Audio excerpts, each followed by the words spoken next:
Hi everyone, it's Jacqueline from Creating My Garden. Tonight I want to talk to you about the bees. So the bees are necessary for us to maintain our way of life. You know, this is the first year in a long time I have seen a lot of bees in the garden. You know, usually I would see one or two bumblebees. This year I'm seeing quite a few. And I'm seeing a lot of smaller bees in this garden that I haven't seen for a really long time. So I've been watching them a lot. And one thing I've learned about the bees is they tend to gravitate toward the purple plants. And I don't mean your man-made plants like your pansies and your petunias, your lyciums, your dahlias and things like that. What I notice them gravitating toward are the perennials like the salvias and the delphinium, and in particular the salvias and delphinium, but the purple tones. Oops, something in my mouth. That's what I see them going for. So I've been watching them a lot in the yard and really enjoying them. And it's been great to see so many back. So we need to do what we can to help these plants. And if you don't want to have a beehive or anything like that, how we contribute is by planting plants that they like. The other thing is they like Veronica too, because I'm watching them right now.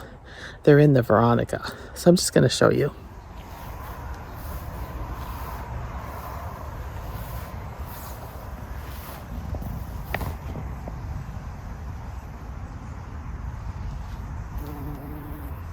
So we see that we got two little bees here, and they're both on the Veronica. And this is what I mean about the purples. They love the purples. The deeper the purple, the more they're drawn to it. Lychus is another one that I've seen them on a lot. And the other thing they're going crazy over right now, you guys, besides this Veronica, is they're over here on the Monardo. And we all know Monardo, otherwise known as bee balm, is a real draw for pollinators and hummers. So here we have 3 bees that are going crazy on this Monardo. So this is a note to myself that I should be planting more of this to keep them happy, so we can preserve the bees and not allow them to go extinct, which helps our food sources and the food sources of other animals. So another thing is I still have some delphinium left in the garden that attracts their attention as well. I don't see any on it right now, but it definitely gets their attention. And I apologize for the lighting here, that this delphinium's kind of in the shade.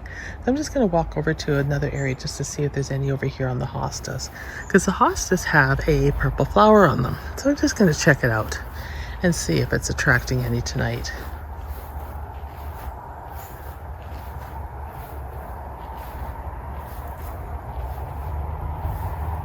Nope, pretty quiet over here.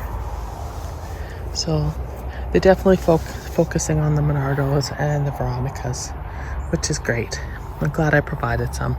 I will have to provide more. Let's check out the roses and see if the bees are on the roses tonight, if they're checking any of this stuff out at all. Because the salvia is just starting to come into bloom over here. We got hot pink geraniums over here. And let's see if there's any on any of these. I'm just going to quickly walk through.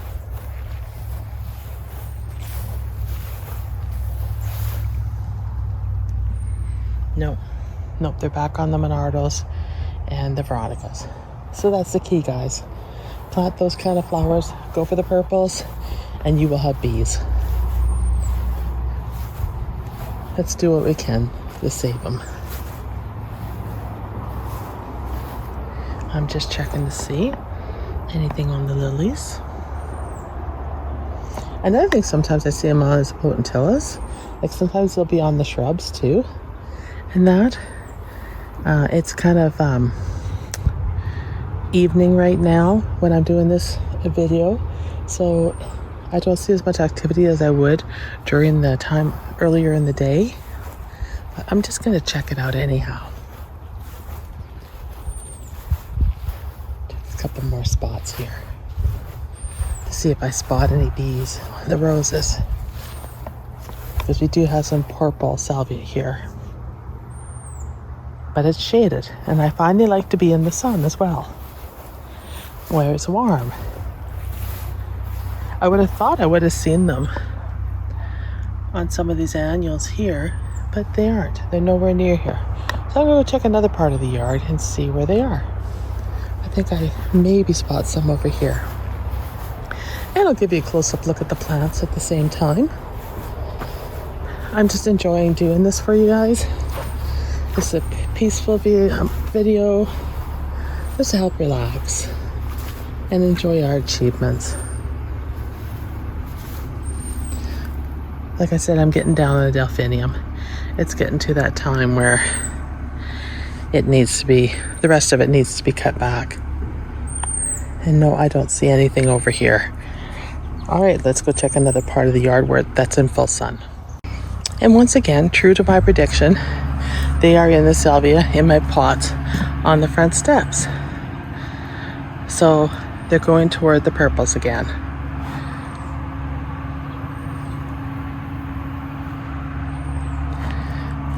Okay, I just got to shut the water off here. You'll notice a couple hydrangeas in the yard here too that I'm sitting here waiting to put in the bed. I picked these up today on sale. These are the Incredible Smooth Hydrangeas. These are proven winners, and I picked them up to plant. They were on sale and they're kind of hurting, so I need to get them into the ground and save their little lives so they can do beautiful things. That's on the list. Oh, so here I am seeing bees on the flowers in the hostas. So hosta flowers, and I'm guilty of this, you guys, I take the flowers off. But now that I see the bees actually do enjoy them, I guess I'll start leaving the flowers on for them, other than when I transplant. So just a heads up on that one. Once again, anything man-made, like these bubblegum petunias, no bees.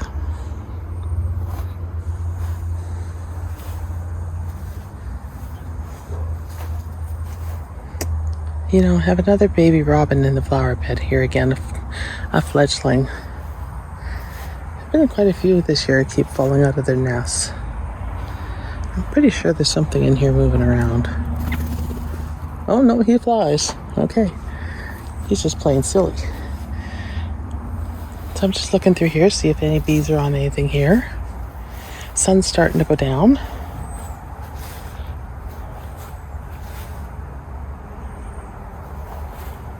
Yes, they're in the dark salvia. So I started cutting these back, but I've been leaving what I can for them. So that would be another tip I'd give you guys too, is leave what you can to keep them happy.